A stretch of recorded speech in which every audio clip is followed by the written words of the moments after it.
하나님께서 우리에게 주시는 말씀 로마서 3장 9절에서 20절까지의 말씀입니다. 로마서 3장 9절에서 20절 말씀입니다. 한 절씩 교독하겠습니다. 그러면 어떠하냐? 우리는 나으냐? 결코 아니라. 유대인이나 헬라인이나 다 죄 아래에 있다고 우리가 이미 선언하였느니라. 기록된 바 의인은 없나니 하나도 없으며 깨닫는 자도 없고 하나님을 찾는 자도 없고 다 치우쳐 함께 무익하게 되고 선을 행하는 자는 없나니 하나도 없도다. 그들의 목구멍은 열린 무덤이요 그 혀로는 속임을 일삼으며 그 입술에는 독사의 독이 있고 그 입에는 저주와 악독이 가득하고 그 발은 피 흘리는 데 빠른지라.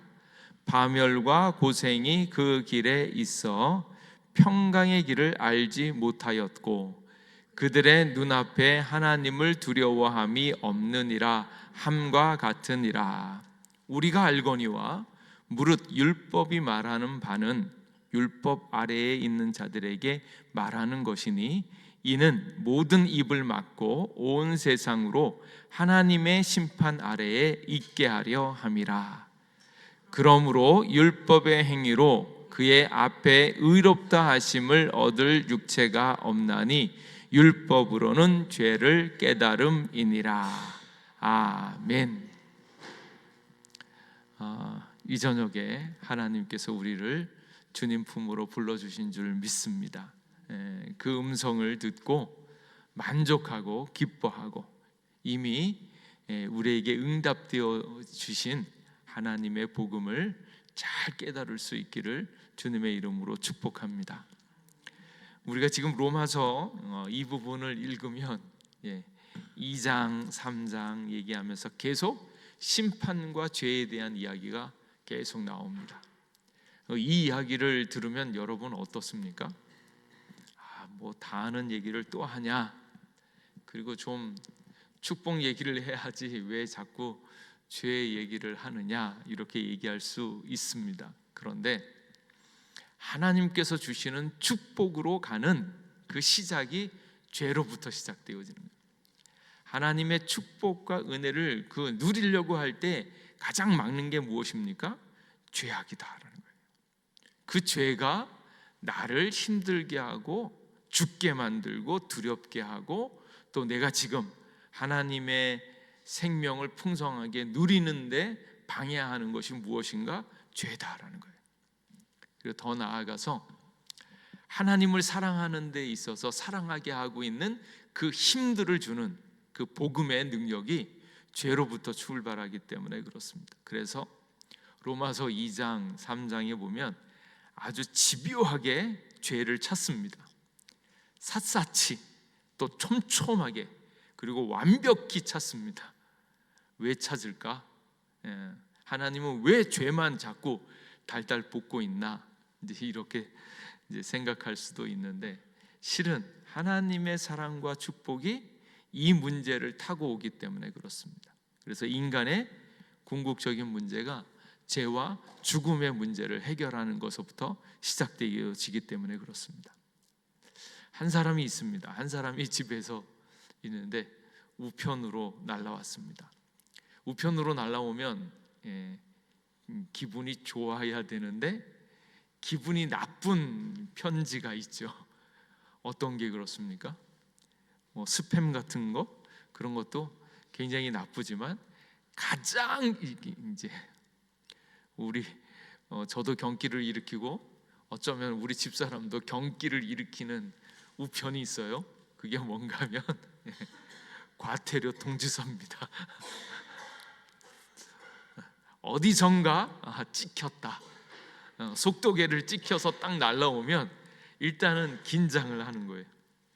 교통법규 위반 과태료 통지서. 그걸 보면 이제 깜짝 놀라죠. 내가 언제 그거 이제 보는 거예요. 근데 이 사람이 아주 운이 나쁘게 그 과태료 통지서를 딱 보니까 이게 분명히 자신의 차인 거예요. 생각해 보니까 그날 그 시간에 급하게 차를 세웠던 기억이 납니다. 그 이유는 무엇인가? 가는 길에 어떤 길에 쓰러진 노인이 있는데 그 노인이 다급해서 그 노인을 살리고 싶은 마음에 그 노인을 싣기 위해서 잠깐 세워뒀는데 거기에 딱 찍힌 거예요. 근데 굉장히 억울합니다. 근데 CCTV에 불법 주차라고 딱 해서 찍힌 거예요. 그러니까 또 좋은 일 하려고 했는데 찍혔으니까 열도 받고 막 그러니까 이거를 그냥 넘어가려니 좀 그렇고, 그래서 그걸 가져다 놓고 이의 신청을 하는 거예요. 실제적으로 이런 일 때문에 이의 신청을 합니다. 근데 며칠 뒤에 결과 통보가 왔습니다. 어떻게 됐을까요? 과태료 취소가 아니라 과태료 부가 제대로 맞았다, 그렇게 날라온 거예요.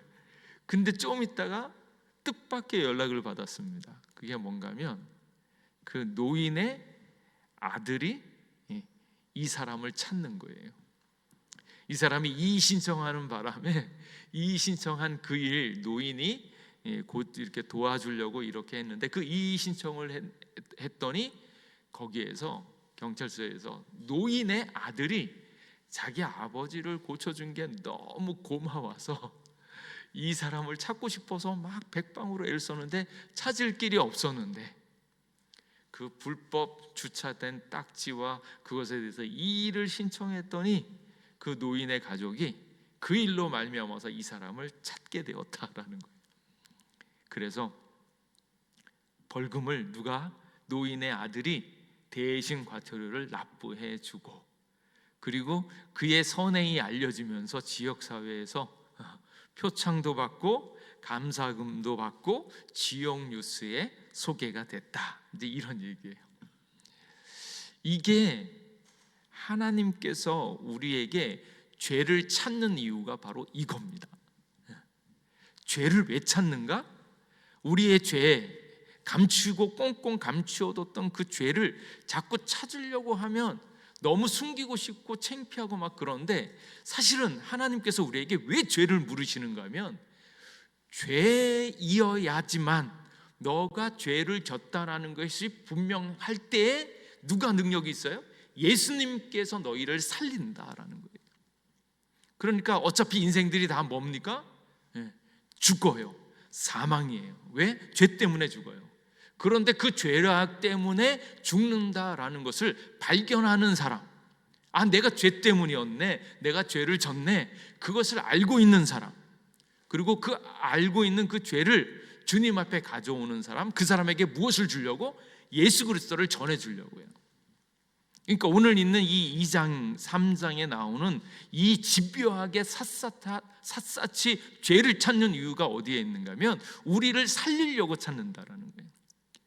나는 죄 없어, 나는 그런 적 없어, 이러면 관계가 없고 너가 지은 죄도 모르고 그냥 죽어가겠구나, 그렇게 하고 마는 건데, 이렇게 너 죄인이야, 율법에 보면 죄인이야, 너 율법이 없어도 죄인이야, 그렇게 해서 죄인이라고 하는 것을 샅샅이 찾을 때 그 죄악을 딱 찾으면 그 죄악을 어떻게 고칩니까? 못 고쳐요. 아무도 못 고칩니다. 그 누구도 고칠 수가 없어요. 근데 그걸 고칠 수 있는 분이 오직 한 분, 누구세요? 예수님이 그 죄에 해당되어지는 사람을 살리시려고 지금 죄인을 찾고 있다라는 거예요. 그래서 2장 3장에 나오는 이 죄 이야기를 들을 때, 그렇구나, 우리의 죄가 들켰구나, 우리의 죄가 드러나는구나. 그런데 그 죄로 말미암아서 누구를 찾게 되어져요? 예수님을 찾는 거예요. 그래서 우리 인생의 구원자는 예수님밖에 없습니다. 근데 그 예수님이 가장 강력한 구원자인 것을 깨달으려면 우리가 죄로 말미암아서 죽게 되었고 그 죄를 해결할 수 있는 화목제물로 예수님께서 그 크신 능력을 우리에게 베풀어 준다라는 것을 알게 하기 위해서 우리의 죄를 찾는다라는 거예요. 그러니까 2장 3장을 통해서 우리의 죄가 밝혀질 때 너무 열받지 마시고, 이것도 하나님께서 고쳐주신 나의 질병이구나, 나의 감추어진, 내가 알지도 못했던 암덩어들이 이렇게 있었는데 예수님께서 만져주시면 그것도 고쳐지는구나, 나에게 감추어졌던 죄악이 무엇이 있는가, 그것을 발견하는 그런 마음으로. 근데 그것을 주님 앞에 가져가면 예수님께서 말끔히 깨끗하게 고쳐주실 줄 믿습니다. 그래서 예수님이 필요한 사람을 찾으려고다 보니까 뭐를 찾아요? 죄 있는 사람들을 찾는 거예요. 망해가는 사람은 자기는 죄 없다, 나는 깨끗하다, 나는 잘했다 이러면서 더 이상 예수님을 의지하지 않으면서 결국 죽어가는 거고, 이렇게 지금 찾는 것은 죄라고 하는 바이러스에 걸린 사람 누군가 예수님이라고 하는 백신을 충분히 가지고 있는 사람은 여기에 해당되어지는 사람을 찾기 위해서 이렇게 지금 죄를 샅샅이 보고 있다라고 보시면 됩니다. 그래서 세상에서는 죄를 밝히고 죄값을 치르라고, 벌금을 내라고 그렇게 하지만 우리 예수님은 그 값을, 벌금을 내가 다 치루었다, 죄를 확인하고 이제는 평안을 누려라. 거기에다가 뭐도 있어요? 보너스까지 우리에게 허락하여 주시려고 지금 누굴 찾아요? 죄인을 찾는다. 그런 의도가 여기에 감춰져 있다라는 거예요. 그래서 3장 1절에서 9절까지에 보면 율법을 가지고 있는 사람, 그럼 율법을 가진 유대인에 나은 것이 뭐냐 얘기를 했습니다. 율법이 지금까지 하나님의 백성으로 이스라엘 율법을 받고 열심히 제사를 드리면서 왔는데, 그러면 어차피 다 죄인이면 유대인에 나은 게 뭐냐라고 얘기를 물어봤죠. 오늘날 마치 기독교인들도 마찬가지예요. 우리가 어려서부터 예수님 믿었는데요, 어려서부터 말씀 잘 지켰는데요, 예배도 잘 드리고 말씀을 잘 지켰는데요, 그렇게 얘기를 하면서 하나님의 심판을 피해갈 수 있는가? 진짜 예수님을 믿는 것은 이런 겉으로 말씀을 많이 안다든지 우리의 행위로 되어지는 것이 아니라 오직 예수 그리스도를 믿음으로 말미암아서 그 믿음으로 우리가 의롭게 되어진다라는 것을 말씀하고 있습니다. 그러니까 유대인이 이스라엘 백성이라고 했었던 그 혈통, 말씀을 오랫동안 들었다는 거, 이거 아무 소용없다. 그 얘기를 들으면서 오늘을 살아가고 있는 기독교인들도 예수님을 의지하지 않으면서 말씀을 열심히 외우기만 하면, 말씀을 열심히 암송만 하면, 그렇게 종교적 행위만 하면 복 받을 거라고 생각하고 있었던 것들이 완전히 깨지는 겁니다. 그래서 유대인의 특권이 뭐냐? 그 특권은 있다고 해서 그들의 구원을 보장하지 않는다. 유대인의 나음이 무엇이며 할례의 유익이 무엇이냐? 하나님의 말씀을 맡았다는 점에 있어서는 분명한 특권을 가졌음은 맞지만 그 율법을 지켰냐? 못 지켰으면 너희들도 죄인이다. 이제 그 얘기를 명확하게 하고요. 그래서 툴툴툴툴 대고 있는 유대인들, 그러면 우리가 어차피 잘못 살았는데 우리가 믿지 않는 것을 믿지 않는다고 하면, 우리가 믿지 않는 것으로 말미암아서 하나님의 신실하심이 더 드러난다면 그것도 좋은 건데, 하나님의 심판이 우리를 심판하시는 하나님께서 불의한 것 아니냐? 또 이렇게 얘기했더니 그렇지 않다. 하나님은 인간의 연약함, 인간이 거짓되다 할지라도 하나님은 항상 참되시고 신실하시고 각 사람에게 임한 믿음으로 말미암아서 온전히 율법을 행함으로 우리가 구원을 얻는 거지, 믿음으로 나아가야지, 그렇지 않은 것들은 다 죄인이다. 이것을 이야기해 주는 거예요. 그리고 나서 유대인들이 특권이 있었음에도 불구하고 죄인인 것은 어쩔 수 없다. 그 얘기하고요. 오늘 이제 9절에서부터 나오는 것들은 모든 인간들이 다 죄 아래 죽는다. 그 얘기를 하고 있습니다. 그래서 9절 말씀에 그러면 어떠하냐? 우리는 나으냐? 결코 아니라. 이때 우리는 유대인이나 헬라인이나 다 죄 아래 있다고 우리가 이미 선언하였느니라 라는 거예요. 남들보다 더 뛰어나고 말씀을 많이 가졌어도 율법을 완전히 지키지 않는 한에는 모두가 다 죄인이다라는 거예요. 이 예를 드는데 이런 거 있죠. 한국 우리나라 남쪽 남해안에서 저쪽 제주도까지 헤엄쳐 가면 어떨 것 같습니까? 세 사람이 있었어요. 남해안에서 제주도까지 헤엄쳐 가는데 헤엄쳐 갈 수 있을까? 세 종류의 사람. 수영을 하나도 못하는 사람. 수영을 못하니까 잠시 물에서 들어가서 뜰 수는 있지만 수영을 제대로 배워보지 않았다라는 거예요. 이 사람이 보호 장비 없이 헤엄쳐서 간다 그러면 열심히 수영도 모르지만 일단 뜨니까 열심히 발버둥을 치는데 한 얼마쯤 갈 수 있을까요? 100m? 200m? 파도가 높으니까 어렵겠죠? 그러니까 100m, 200m 가서 결국은 빠져 죽습니다.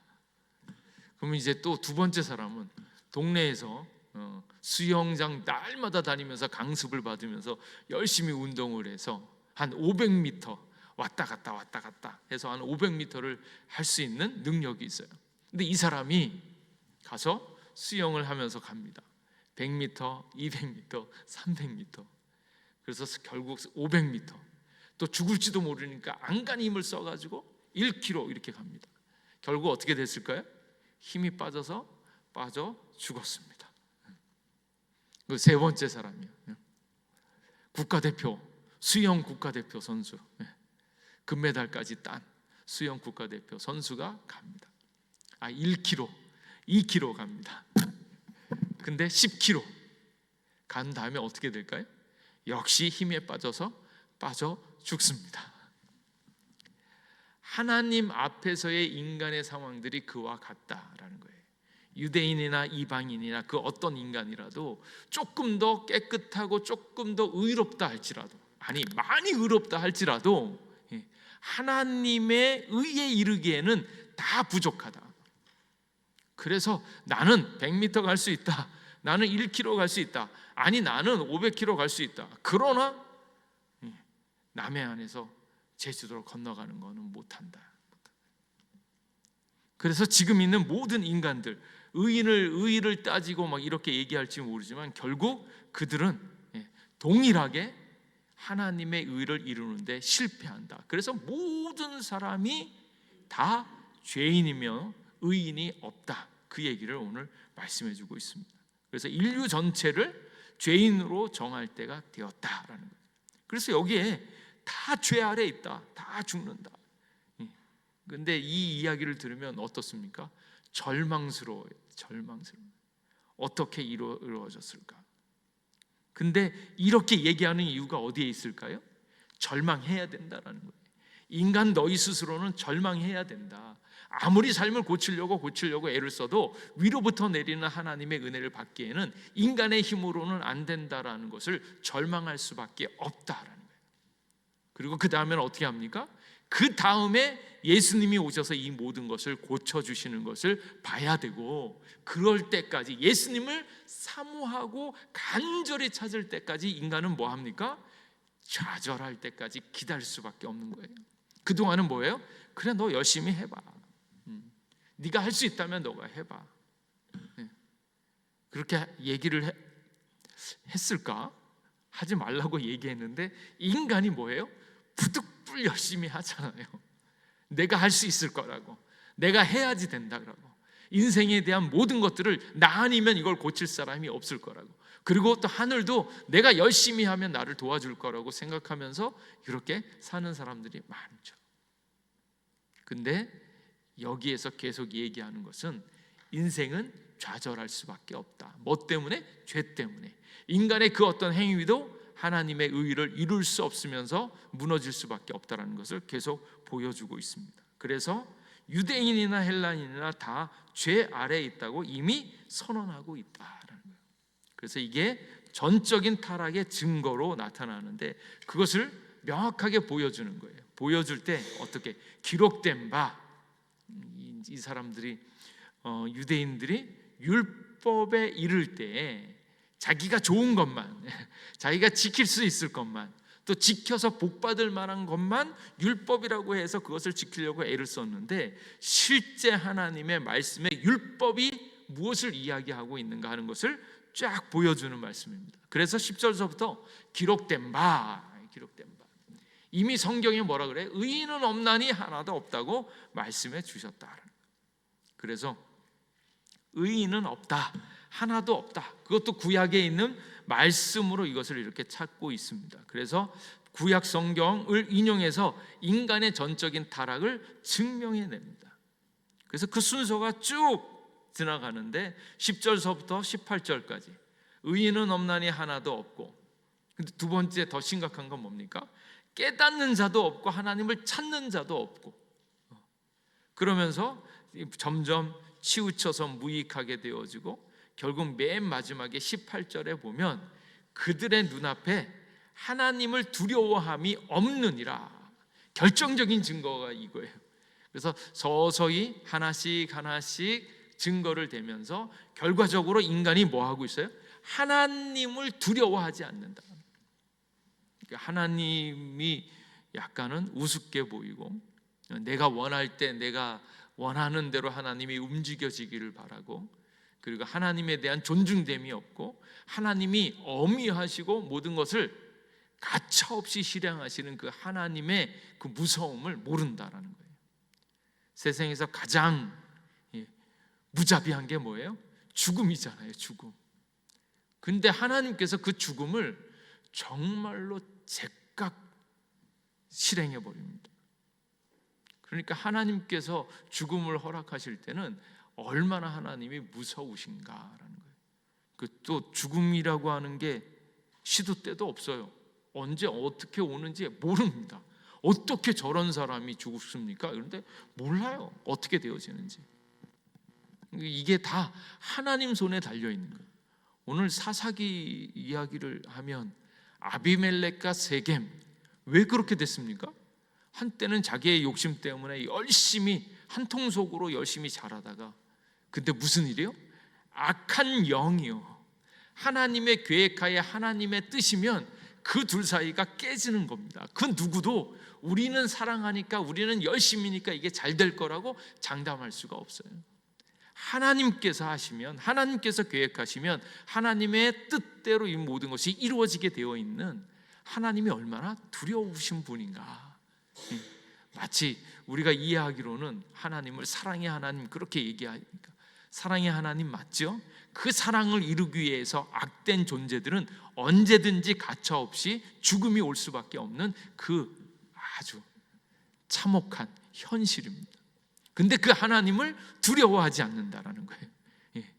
특별히 이거는 가슴에 저희들이 이렇게 손을 대고 다시 한번 생각해야 되는데, 교회 다니시는 분들이 예배도 잘 드리고 말씀을 잘 들어서 하나님하고 친하다고 생각해서 그런가 하나님을 조금 함부로 할 때가 있어요. 내 마음대로 할 때가 있어요. 근데 그렇지 않습니다. 하나님께서 우리에게 기회를 더 주시겠지만 하나님의 뜻은 하나님의 계획대로 반드시 이루어지기 때문에 하나님을 두려워하는 마음이 있어야 되는데 그렇지 않다. 그 순서대로 지금 쭉 가고 있습니다. 그래서 인간의 속속들이 죄성을 지금 밝혀주고 있어요. 그래서 예수 그리스도를 믿고 있는 이들이 가장 중요하게 생각하는 것은 죄가 무엇인가, 그리고 죄성이 어떠한 것인가, 죄의 권세가 얼마나 무서운가 하는 것을 찬찬히 보셔야 되고, 그리고 그 죄의 권세를 이길 수 있는 것이 무엇인가. 인간이 굉장히 연약하잖아요. 영적 전쟁에 있으면 그야말로 사단하고 우리 성도님들하고 싸우면 누가 이겨요? 백발백중 사단이 이기죠. 사단한테 이길 사람이 없습니다. 근데 그걸 어떻게 하냐? 사단하고 싸울 때 내가 싸우는 게 아니라 나와 함께 있는 예수님 뒤에 숨어서 예수님이 싸우실 때 사단을 이기는 거예요. 나는 기도 많이 했으니까, 말씀 많이 봤으니까, 내가 이래봬도 영성이 높으니까 나는 얼마든지 사단 요리조리 내가 움직일 수 있어. 택도 없습니다. 그렇게 생각하는 것 자체가 이미 사단에게 넘어간 거예요. 항상 모든 인생은 아무리 영성이 높고 오랜 세월 예수님을 믿었어도 매 순간 무엇입니까? 나는 약하고 연약하기 때문에 내 안에 계신 예수님을 더욱더 의지해야 된다. 사단하고 싸우려고 할 때 나는 안 되니까 예수님이 싸워 주셔야 된다. 그래서 그 전적인 은혜인 예수님을 내세우는 것이 참된 지혜이지, 그 정도로 인간은 약하다라는 거예요. 그래서 그 인생을 온전히 지키려면 죄에 대한 문제에 대해서 깊이 생각을 하고 조심해야 되고 살펴야 된다는 거예요. 이 죄의 틈바구니가 얼마나 놀랍게 타고 들어오는지 모릅니다.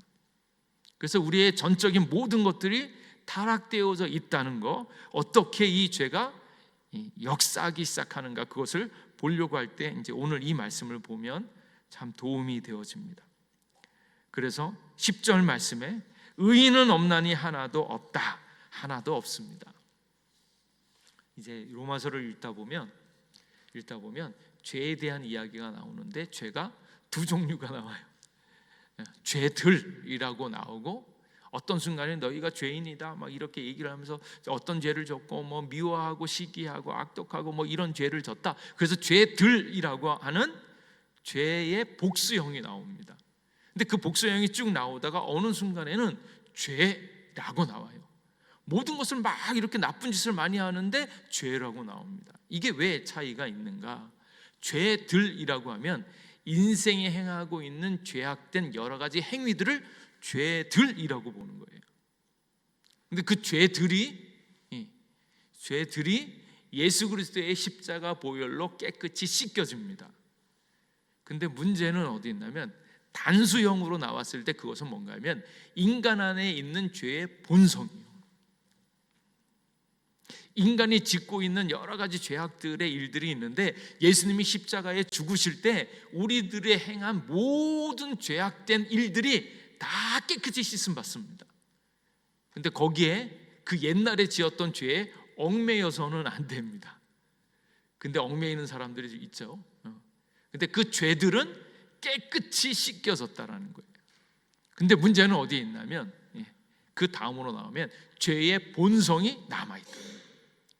예수 그리스도를 믿었는데, 예수 그리스도를 믿음으로 말미암아서 예수님이 우리를 선택해 주심으로 우리의 영으로는 예수님의 영을 받아들임으로 영이 바뀌어졌는데, 우리의 본성 안에는 죄의 본성이 그대로 남아있다더라. 그게 죄에 대한 기억들, 죄에 대한 본성들 남아서 그것이 우리를 힘들게 하는데, 그 본성은 마저도 어디서? 십자가에서 해결되어진다라는 것을 보셔야 된다는 거예요.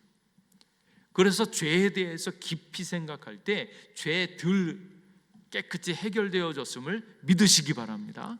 그리고 죄의 본성도 예수님의 영으로 성령의 인도함을 받아서 날마다 주님 앞에 부여잡히면, 성령의 인도함을 받으면 우리의 죄의 본성도 끝장나는 것을 믿으시기 바랍니다. 근데 그 둘이 왔다 갔다 하면서 나를 힘듭니다. 그 죄의 본성이 어디 안에 있어요? 내 안에 있다는 거예요. 내 안에. 그래서 하나님의 천국을 누리는 거, 우리가 우리의 모든 것을 주님 안에서 예수 그리스도의 권세 안에 있을 때 죄가 없는 세상을 누릴 수 있기 때문에 천국을 누립니다. 그런데 우리의 본성이 아직도 옛 것을 붙잡고 있으면 그것을 못 누린다라는 거예요. 이게 죄들과 죄에 대한 본성들이 있다라는 것을 파악하셔야 되는 거예요. 근데 그 말씀을 오늘 있는 이 이야기에는 첫 번째로 의인은 없나니 하나도 없다. 우리의 법적인 상태가 죄인이라는 것을 이야기해 줍니다. 이미 아담과 이브가 범죄를 해가지고 우리가 죄를 짓게 됐잖아요. 이게 다 책임이 아담과 이브 때문인 것 같아요. 근데 문제는 어디 있냐면, 그렇게 해서 그것을 없애버릴 수 있다면, 그 모든 책임을 아담과 이브에게 물어서 책임을 없앨 수 있다면 차라리 아담과 이브 때문이야 이러면 좋겠어요. 근데 문제는 어디 있냐면, 아담과 이브의 잘못이 있었다는 걸 알겠는데 이미 그 죄악들이 내 안에 있는 거예요. 먼저 아담과 이브의 죄악이 원인을 살펴보니까 먼저 있었겠지만, 실제로 뭐가 먼저인가 하면 내 안에 죄악이 있어서 살다 보니까 내 안에 죄악이 발견되어지는 거예요. 말씀을 들으려 보니까 내 안에 죄악이 보이는 거예요. 이걸 어떻게 해요? 네 안에 죄가 있네. 벌써 왜 생겼는지 모르는데 이미 내가 죄인이야. 이걸 피할 수가 없어요. 그래서 이 본성적으로 태어날 때부터 우리가 죄인이다라는 사실을 받아들이라는 거예요. 그리고 이게 얼마나 감사한 일인가. 왜 감사한 일인가? 죄의 시작이 내가 분명히 죄를 져서 내가 죽을 판인데 그 죄를 해결할 수 있는 숨통이 트이는 것이 이게 누구 잘못? 첫사람 아담의 잘못이라고 얘기를 해주니까 여기에는 놀라운 비밀이 있는데, 첫사람 아담의 잘못이어서 우리가 이 죄악이 왔다면 이 죄악을 해결하는 것도 어떻게 해결할 수 있어요? 내 안에서 해결되어지지 않는다라는 거예요. 그러면 첫사람 때문에 이게 생겼으면 해결하시는 분은 누구예요? 마지막 아담이 해결해 줄 거라고 하는 그 실마리를 우리에게 주기 위해서 너의 죄의 시작이 어쩌면 아담에게서 있었어, 이걸 설명해 주는 거예요. 그러니까 죄가 있어서 죽을 판은 누가 죽어요? 내가 죽는데 이걸 해결하기 위해서 예수님을 보내줬는데 그 예수님이 너에게 필요하다는 것을 결정적으로 우리에게 보여주기 위해서 실제는 아담이 잘못해서 너에게 이렇게 됐어. 그것처럼 마지막 아담인 예수님께서 너를 고쳐주실 거야. 그래서 예수님을 믿으라고 이 일들을 얘기해 주신다는 거예요. 그래서 의인은 없나니 하나도 없다. 우리의 존재 자체가 처음서부터 본성 자체가 죄인이었다, 이것을 인정하라는 거예요. 그러니까 길을 쓰고 선해지려고 애를 써도 뭐예요? 잠시 속일 수는 있어도 우리의 근본이 무엇이다? 악이다. 왜? 자기 중심적으로 자기의 삶을 만들어 가려고 하고, 선과 악을 누가 결정하려고 해요? 내가 하려고 하잖아요. 말씀을 들으면서도 이건 하나님의 말씀이야, 이거는 좀 어려운 말씀이야, 그 판단을 누가 합니까? 내가 하고 있잖아요. 하나님의 말씀이면 하나님의 말씀이 다 맞다고 그냥 받아들여야 되는데 어느덧 이것을 판단하고 있는 사람이 누군가? 내가 하고 있다는, 내가. 그래서 자기중심성인 이 일을 하고 있는 그것 자체가 죄인이다. 그래서 의인은 하나도 없다, 의인은 없나니 하나도 없으며, 이게 법적인 상태가 죄인이라는 것을 밝혀준다. 그 두 번째 죄를 이야기할 때 모든 사람의 죄의 상태를 자세하게 묘사하는데, 그 첫 번째가 깨닫는 자도 없고 하나님을 찾는 자도 없고, 죄의 근원을 얘기하는 거예요.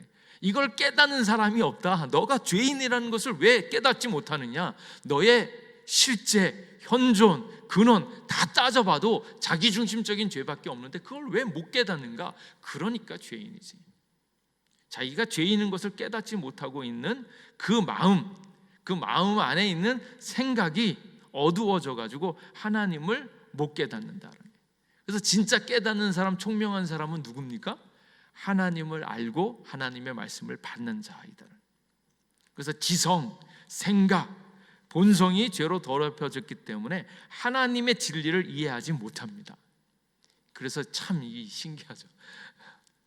가끔 이제 설교 못하는 목사님이 하는 얘기가 늘상 핑계대는 게, 이게 신비입니다, 그냥 믿으세요, 이렇게 얘기할 수밖에 없는 거예요. 조금 공부를 잘하거나 막 이렇게 인간적인 사람은 뭐예요? 자꾸 인간적으로 설명을 하잖아요. 근데 어느 순간 하나님의 법은 설명이 안 되어집니다. 그냥 이렇게 받아들여지는 거죠. 그 참 재미있는 이야기 가운데, 여러분의 아버지, 혹시 아버지의 비밀을 갖고 계신 분 없으시죠? 아버지가 아버지인 것을 증명해 본 적이 있으세요? 근데 없죠. 근데 아버지가 아버지인 것이 그냥 믿어지잖아요. 분명히 아버지가 나한테 한 것을 보면 사랑해주고, 또 심지어는 발가락이 좀 닮았고, 그래서 아버지가 아버지 같아요. 근데 실제 아버지가 아닌 사람도 그만큼 닮은 사람이 많을걸요? 근데 그것에 대해서 의심하지 않죠. 왜? 증명되어졌기 때문이 아니라 믿고, 그 믿음은 영적인 진리이기 때문에 나도 모르게 쓱 받아들여진다는 거예요. 깨닫는다는 거, 하나님을 찾는다는 게 그런 것들이라는 거예요. 그래서 과학적인 증명 이렇게 얘기하면 해야 될 게 많겠지만 그런 거 상관하지 않고 그냥 아버지를 믿어지는 거예요. 근데 총명이 어두워지고 무지한 사람들, 마음이 굳어진 사람은 마음이 강팍해지기 때문에 하나님을 깨닫지도 못하고 찾지도 못하는, 그래서 그 마음에 하나님을 두기 싫어하는 죄성이 있다라는 거예요. 그래서 우리 습성이 그렇잖아요. 하나님을 더 많이 생각하고 만나면 더 좋은 주님을 더 생각해야 되는데 나도 모르게 하나님보다 이제 스르륵 세상 얘기를 더 좋아하고 세상 것으로 왜 이렇게 잘 가는지 모르겠어요. 내가 의도적으로 붙잡지 않는 한 이게 마음이 너무 이렇게 쉽게 하나님으로부터 멀어지는 거, 이거 정말 참 묘한 일입니다. 왜 그럴까? 하여튼 마음의 죄성을 이야기하고요, 하나님을 찾는 자도 없다라는 것은 그 마음의 동기가, 의도가 죄성이 있다라는 거예요. 우리가 하나님을 이렇게 간절히 찾아야 되는데 저절로 찾지 않죠. 그 찾을 때 찾는다는 의미는, 우리 어린 갓난아이는 배고프면 어떻게 합니까? 간절히 엄마를 찾죠. 엄마가 못 들을 것 같으니까 뭐 합니까? 막 웁니다. 간절한 마음으로 자기가 젖달라고 엄마를 찾고, 정말로 그 동기가 엄마를 향해서 꼭 있죠. 근데 어떻게 인생은 하나님을 그렇게 찾지 않는가? 진정으로 하나님을 찾지 않는다. 행여 이제 사람들이 하는 일 가운데 종교적인 거나 도덕적인 부분에서 이제 하나님을 찾을 때도 있지만, 그거는 자기의 필요에 따라서 찾는 거지 하나님 그 자체를 간절히 원하는 것은 아니다. 오히려 하나님으로부터 도망치고 싶어요. 이거 너 죄야. 그러니까 죄라고 얘기하지 말아요. 차라리 그 얘기를 안 들었으면 좋겠어요. 그러면서 하나님으로부터 도망가고 숨으려고 하는 사람들이 많다. 필요할 때는, 고통 속에 있을 때는 하나님을 찾지만 정작 가장 중요한 순간에 하나님을 간절히 찾는가? 그렇지 않다. 그래서 동기와 의도에 있어서도 죄악이 되어 있다라는 거예요. 12절 말씀에 보면 다 치우쳐 무익하게 되고, 그냥 이렇게 적당하게 왔다 갔다 하는 것도 아닙니다. 나중에는 아예 치우쳐 버려요.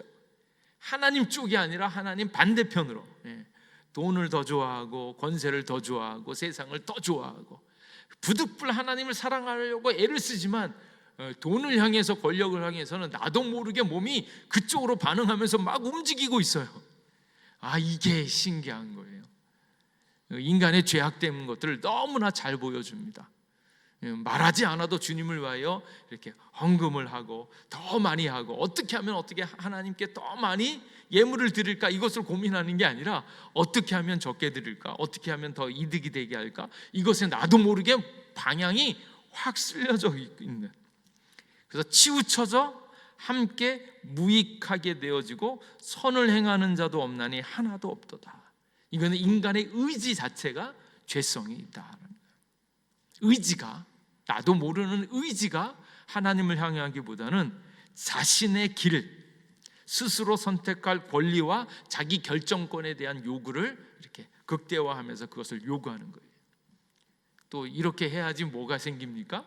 내가 힘든데 이만큼 했어요 라고 인정받고 싶어하는 마음이 거기에 있기 때문에 자기를 드러내고자 하는 의지의 표현으로 하나님을 선택하지, 그렇지 하나님만을 위해서 하나님의 의지를 드리는 게 아니었다. 그 얘기를 여기에 딱 보여주는 거예요.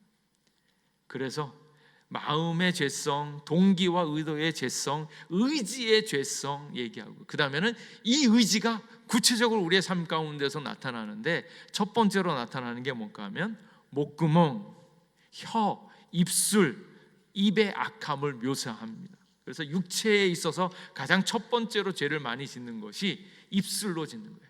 그래서 13절 말씀에 그들의 목구멍은 열린 무덤이요, 이렇게 열린 무덤이에요. 왜 그렇겠습니까? 그 안에 이미 타락된 본성이 있기 때문에 끄집어 나오는 것은 다 뭐예요? 죄가 나오는 거예요, 죄가. 근데 말로는 이렇게 얘기하지만 그 속은 꺼멓게 되어 있어서 죄와 저주와 악독이 가득하다라는 거예요. 그래서 목구멍이 열린 무덤이라고 이야기한 건 그 팔레스타인 그 지방에 무덤이 있잖아요. 무덤이 어떤 데 만들었습니까? 이렇게 돌덩이로 되어 있는데 이게 구멍이 뻥뻥 뚫린 데 있잖아요. 거기에다가 돌뚜껑을 갖다 붙이면 모든 것을 이렇게 감출 수 있는 무덤으로 쓰인 거예요. 그 팔레스타인 지역에 이렇게 암석 가운데 구멍이 뚫린 데 있으면 거기다가 시체를 집어넣고 돌덩이로 막아서 무덤을 삼잖아요. 그러니까 뻥뻥 뚫린 그 구멍들이 실제로 열어보면 그 안에 뭐가 있어요? 시체가 가득한 거예요. 그것처럼 우리의 목구멍이 열린 무덤처럼 그 속 안에 있는 악독과 저주가 있는데 그게 겉으로 다 드러나온다. 그래서 14절에 그 입에는 저주와 악독이 가득하고 입술은 거짓말을 입삼고 독을 품었으며 저주와 악독이 가득합니다. 가득하다라는 거예요. 그래서 이 인생이 참 우리 속안이 악과 범죄함으로 가득 차 있다는 거예요. 이걸 뭘 보면 알 수 있습니까? 화가 나면 어떻게 해요? 화가 나면 어라? 이렇게 신기한 일도 있네? 나를 열받게 하는 일이 오늘도 나를 찾아왔네? 부드럽게 얘기하는 게 아니라 화가 나면 뭐합니까? 치받잖아요. 왜 치받습니까? 나도 모르게 내 안에 있는 게 훅 튀어나오는 거예요. 내 안에 선한 것이 있고 따뜻함이 있고 인자가 있으면 화가 났을 때 내 감정을 건드리면 뭐가 나와야 돼요? 아, 너 참 힘들구나 이러면서 좋게 나오는 게 아니라 화가 났을 때 나도 열받아서 내 안에 있는 것이 훅 치고 나오는 거죠. 화가 나면 독한 말이 쏟아진다. 또 상처를 받으면 뭐합니까? 어떻게 이럴 수 있어? 잔인한 말이 나오는 거예요. 왜? 우리 안에 있는 게 나옵니다. 그래서 우리 안에 저주와 악독이 가득하기 때문에 그것이 마치 시체가 썩고 있는 무덤과 똑같다라는 거예요. 그래서 입에서 나쁜 말이 나온다는 것은 속이 부패하고 있다는 증거입니다. 그래서 우리가 얼마나 타락된 존재인가, 얼마나 나쁜 존재인가 하는 것을 우리가 하는 말로써, 그리고 우리가 하고 있는 그런 감정의 표현들로부터 이것을 하는 거예요.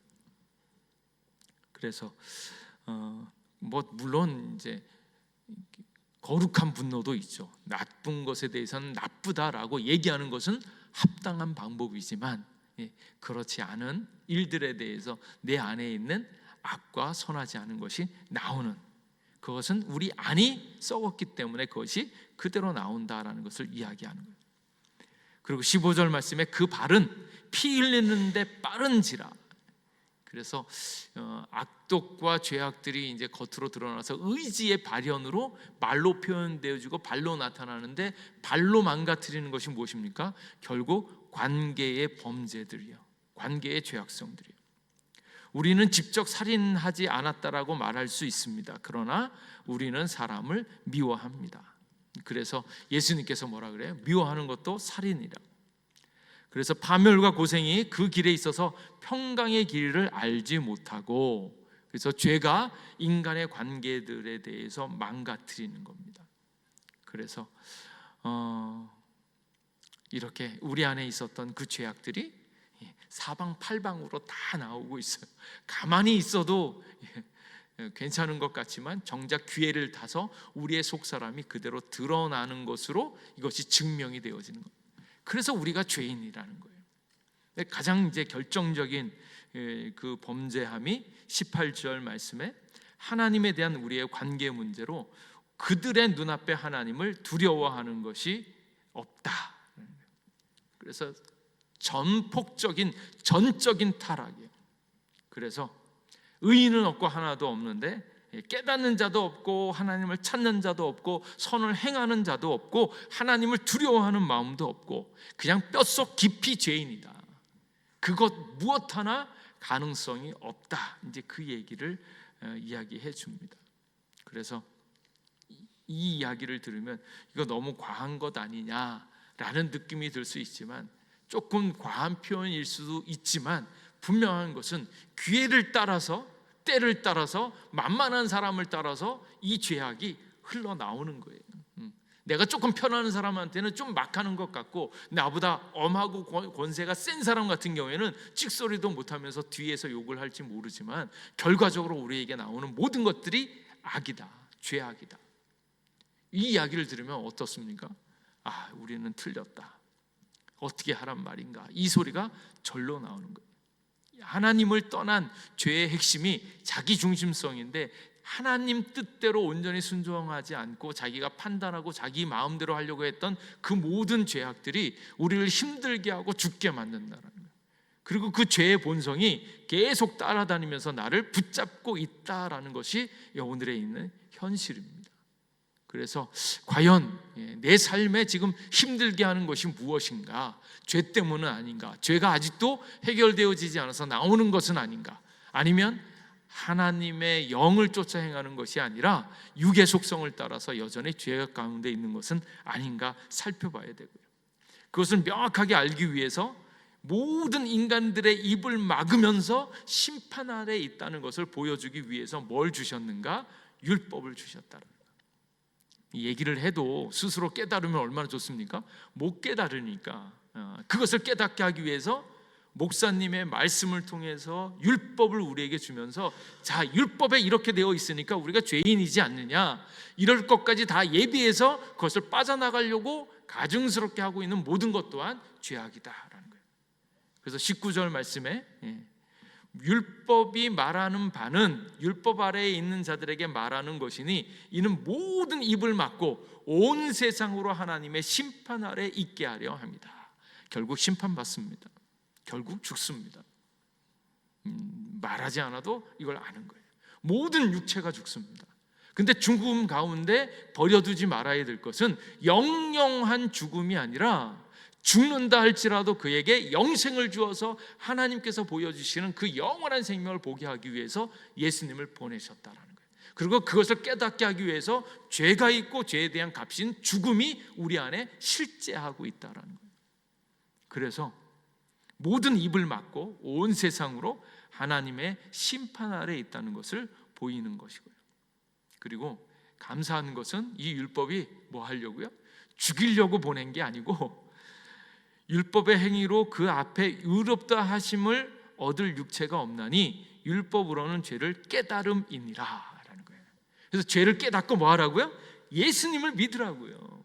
예수님이라고 하는 백신이 있는데, 너는 왜 자꾸 너 죄 때문에 죽는 것 같은데 자기는 죄 아닌 것처럼 자꾸 그러고 있냐? 근데 죄라고 하는 바이러스가 있으면, 죄라고 하는 병균이 있으면 예수님의 백신을 대입하면 살기 때문에 예수님을 주기 위해서 지금 누굴 찾고 있어요? 죄인들을 찾고 있는 거예요. 그러니까 우리를 샅샅이 뒤져가지고 죽이려고 하는 것이 아니라 결국 우리를 살리려고, 너 죄 졌어? 죄 있어도 괜찮아, 대신 예수님을 믿어야 돼. 예수가 없어서 죽는 거지 죄 때문에 죽는 게 아니야. 죄가 있으면 지금이라도 죄를 인정하고 예수님께 나와라, 이것 때문이라는 거예요. 그래서 딱 찍혀서 CCTV에 찍혔는데 에이, 괜히 찍혔네, 이게 아니라 찍혔어서 내 죄를 인정하면 그분이 오셔서 과태료 다 내주시고 오히려 보상금까지 우리에게 다 상을 베풀어 줄 줄 믿습니다. 그래서 예수님을 더욱더 의지하고 사랑하고요. 그래서 우리의 삶을 살펴보건대 아직도 죄의 흔적이 남아서, 아직도 옛사람이 남아서, 아직도 해결되어지지 않은 죄의 본성들이 있어서 예수님의 영으로 이 죄에 대한 세계를 다 보게 하시고 예수님의 십자가로 이것을 끊어내면서 결국 예수 하나님에 대하여 살아있는 생명력 있는 삶을 살아가게 하는 거예요. 그래서 하나님의 생명, 하나님의 살아있음을 누리기 위해서는 먼저 죄의 권세를 끊어야 되는데, 생각외로 많은 분들이 죄 때문에 아직도 힘들어하는 이들이 너무 많다는 거예요. 자기가 죄 때문에 망해가고 있는 것조차도 모르면서 여전히 세상이 원하는 대로, 돈이 원하는 대로, 권력이 원하는 대로 자기도 모르게 끌려가고 있는 이 심각한 현실들을 봐야 된다는 거예요. 그래서 깨닫는 자, 예수 그리스도의 놀라운 능력을 깨닫고 그 능력으로 오늘을 변화시키는 자들이 정말로 인생을 행복하고 즐겁게 살아갈 수 있다. 죽음에 대한 두려움이 와도 죽음을 뛰어넘을 수 있는, 살아도 영원히 사는 그 세계, 더 나아가서 이것이 다른 이들을 살려낼 수 있는 참된 능력이라는 것을 경험하는 거예요. 그래서 오늘도 주님 앞에 오셔서 그 예수님의 능력 다시 한번 경험하게 되어지기를 원하고, 그 예수님의 능력이 간절해지려면 뭐 하셔야 됩니까? 내가 죄인이고 죄인 때문에 내가 죽을 수밖에 없다는 거예요. 어쩔 수 없이 죽을 수밖에 없는 이 처절한 자기 좌절을 맛보셔야 됩니다. 그래서 우리 자신에 대해서 좌절해야 되고, 우리 안에서 일체의 소망을 꺾어야 되고요. 빨리 버리면 버릴수록 지혜로운데 그렇지 못한, 내 안에 있는 도덕의식, 비판력, 정의감, 내가 얼마나 괜찮은 인간인지 자랑하려고 하고, 그런 거 하면 할수록 뭐예요? 깨닫지 못하는 자이고 바보이고 현실 감각이 없고. 왜 현실 감각이 없습니까? 죄 때문에 내 인생이 망가지고 있는 현실을 보지 못하니까 현실 감각이 없고 허풍이 심하고, 그러다 보니까 멸망할 수밖에 없는 그런 겁니다.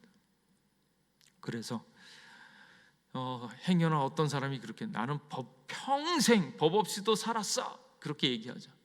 그때 해줘야 되는 말이 무엇입니까? 법을 알기는 알아? 법을 알기는 알아?